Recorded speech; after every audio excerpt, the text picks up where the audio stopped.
Hey guys, Nikolopoulos here with a new episode of Progress. So we missed a couple of episodes. People who follow me on Facebook and Instagram will know that I've been battling with some stomach problems. Not just recently, I've had it for probably the last couple of years. I've been having like digestion problems and just struggling with bad bloating, feeling uncomfortable. It's just not a good feeling to have. And I was diagnosed with food poisoning last year around about November. I took some antibiotics for that and I felt better for a long time, so I thought that's all that it was. And then 6 months later, it flared back up again and it got worse. I went to the doctors again and they just wanted to give me more antibiotics. So I've definitely learned to stay away from doctors. Doctors have no idea whatsoever. They don't ask any background questions. It's just like they just want to give antibiotics to everyone for anything, and it pisses me off. So I finally sort of had enough of feeling like crap. I didn't want to take antibiotics for no reason, and I booked in to have a full colonoscopy, gastroscopy, and pretty much have a look to see what's going on in there. So not the most pleasant thing to go through, but it was the only thing, that was my only option really, and it gave me the answers that I was after. So I found out that I have inflammation, which the doctors say they've put down my diagnosis as ulcerative colitis, which it can be bad in some people. It really depends. There's so many different levels of colitis, and so I've had people message me on Facebook that know that when I said that that's what I was diagnosed with, everyone's like, oh, it's gonna ruin you as a bodybuilder and all this and that. But I've got a very, very mild case. I had some inflammation and things going on that can all be managed. First of all, I'm going to take the antibiotics and stuff that the doctors gave me. Can't get the inflammation under control, and then I'm going to do, I've already been in touch with a guy that really knows his stuff about doing things the holistic way, natural way, and keeping the inflammation at bay. Because this is going to be obviously a long-term thing for me. It's going to be a bit of a lifestyle change with my food and things, just to work out exactly what's going to work well with me and my body. But that's all it really is. I'm just glad that I got results. Even the doctor said that that's usually half the battle, usually trying to find out the cause. So I'm very happy that I know what it is, and now I've just got to take steps forward and move on with it. So already since I've been, when was it, last Monday, since I've been taking the medication they gave me, I feel so much better. I felt better like 2 days after, or the next day after taking the medication, and I'm able to now already put on weight. I've put on almost 4 kilos since last Monday, and I suppose just being able to digest the food, because I eat heaps of food, I eat tons of food, and that was really frustrating for me. And I know people have seen that I wasn't 100% happy with how I came up on stage last year. I couldn't seem to work out why I wasn't holding weight, and I suppose that answered a lot of questions for me. So I'm just happy to have the result that I've got, and now, like I said, I'm just taking the steps I have to do, move forward, move on. So that's something that's going to be, I'm going to keep you guys posted, because things like this, stomach issues, they can flare up, they can turn into other things. I got no idea. The doctors really don't know either. You've just got to be able to you got to manage it yourself, and straight away, try to do as many things as you can yourself to get your gut health and digestive health healthy, because the last thing you want to do is just listen to the doctors and they say, yeah, everything's fine, you're okay, and then go back 6 months later and then everything's turned real bad and you've got some serious problems. So I'm taking all the steps that I need to take now, doing everything the natural way, and trying to get the health of my stomach and digestion as good as I can. So it's all good news for me. This episode, I'm going to, I trained a little bit of legs. Now, excuse me, like I said, I'm still not feeling it 100%, so I did a week 3 Y3T leg day. So rep ranges were pretty high. They're like 20, 25 reps on most exercises, and on leg press I was doing 75 reps on leg press. So a lot of blood volume, massive pump. So you guys are going to be able to check that out coming straight up now after this. So that's pretty much all I have to say about how I was with my stomach, and give you guys, you guys are all up to date now. So check out the workout, guys, and I'll see you at the end of it. So here we go with the leg training, Y3T week 3. So week 3 stuff is higher, much higher reps. So even here on hamstrings, my rep range is about 25 reps. So no need to really do a whole lot of warm-ups because it is high reps. I might do 1-2 warm-ups and I'll go straight into the 25 reps. And of course using the rest pause as well. So I might get to maybe 10 and then I'll keep going all the way up to 20-25. So I might stop even 4 or 5 times before I get to 25. And it's tough, you know, massive pump. Even after just doing a couple of sets on this, the pump was crazy. So, you know, don't knock it until you try it. A lot of people are always stuck in that rep range, 6 to 8 reps. The higher reps are an awesome way to bring up weak points. And I've definitely found since I've started Neil's training and doing the Y3T that I've been able to bring up stubborn areas using higher reps, especially arms, shoulders, calves. It's still a long way to go, but I'm seeing improvements. That's the main thing. So I only did 4 working sets there, and then after I did those 4 sets, I did a stiff-legged deadlift. Now, I know some of you guys are going to crucify me and think, what the hell am I doing here with my form on stiff-legged deadlifts? But this is, I'm doing something that feels good for me. So there's so many different ways that you can perform a stiff-legged deadlift. You can keep your knees completely straight, you can arch your back and keep your back straight. But to be honest with you, this is where I feel I'm the best. No need to go heavy, crazy heavy with weights. I find to really target my glute and hamstring tie-in.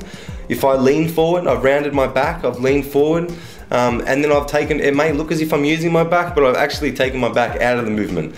I'm letting it just hang and hunch over, and I'm just pulling up with my hamstrings and with my glutes. You can see me flexing it at the top. So that's the only thing that I'm pulling with, and that's the reason why I don't have to go heavy at all on this exercise. You know, you might think, oh, he's gonna snap shit up or snap city or whatever else people like to say, but you know, it's a lightweight, I'm in control of it, and I've got it just on my hamstrings. So I have tried to do this with straight back, with good form. You know, I wouldn't say any form is bad form if you're finding it, if you're targeting the muscle and you're hitting it the way that you want to hit it. And unless you guys try that and get it right, even trying it, you know, it took me a long time to get that movement right, stiff-legged deadlifts.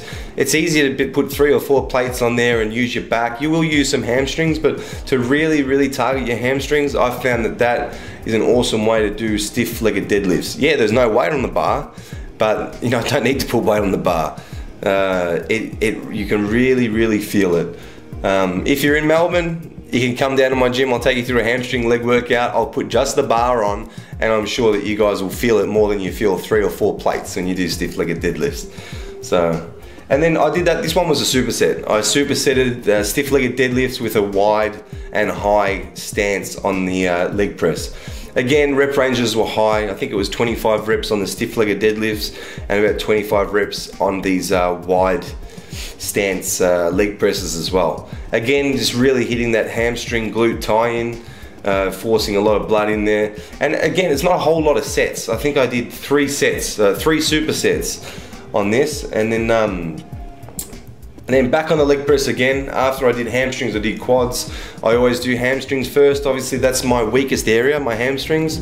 My quads are pretty good. I wouldn't say that I'm happy with them, but they are definitely better than my hamstrings. So that's why I prioritize hams first. And then I've gone on to leg press. Just a normal neutral stance leg press for quads. So I've already done my warm-up sets, probably 2 warm-up sets, and then I'm straight into a high rep of 75 reps on leg press. So, and everyone's leg presses are different. Like 3 plates on my leg press, unless you've actually tried it, it feels like 4 or 5 plates or even more on other leg presses. It is quite a heavy sled on the machine. So I'm going for probably 15 to 20 reps first, and then I'll rest, and I'll do maybe 10 at a time, a couple of sets of 10.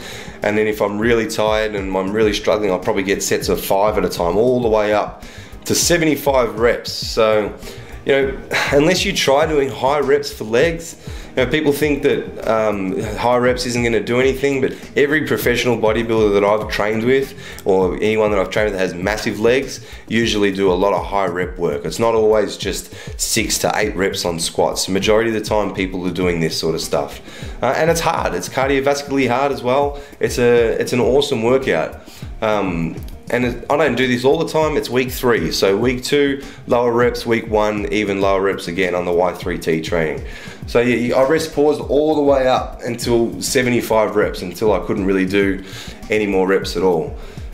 You wouldn't do this on squats. You know, you wouldn't do 75 reps on squats because your lower back would give out before your legs. That's why leg press is the perfect exercise I found to be able to do, you know, a crazy set like that. And the order of the exercises too, you know, that may change as well. Sometimes Neil will change little bits and pieces from what I'm doing, but majority of the time my workouts stay exactly the same. And I always do hamstrings at the start. So you can see now I'm starting to struggle, probably doing maybe five reps at a time. Let's see, you know, 1, 2, 3 reps at a time. So I'm really struggling now, guys. You can see, you know, this is a working set. I did 3 working sets like this of 75 reps. So, you know, it's a lot of reps, and that's why you don't have to do as crazy amount of sets. So 3 sets of that, 225 reps. So, you know, very intense. And the workout, it's very short, very intense. And it's just a completely different feeling to, you know, lifting heavy, lifting 5 or 6 plates on squats, compared to lifting 1 or 2 plates for, you know, 20 reps. A very, very different feeling. Then I went on to another superset. This one was a dumbbell hack squat. Now, I've been having a few issues lately with flexibility in my ankles, or tibia, whatever you want to call it. I've been struggling to get down in my squats as much as I would like to.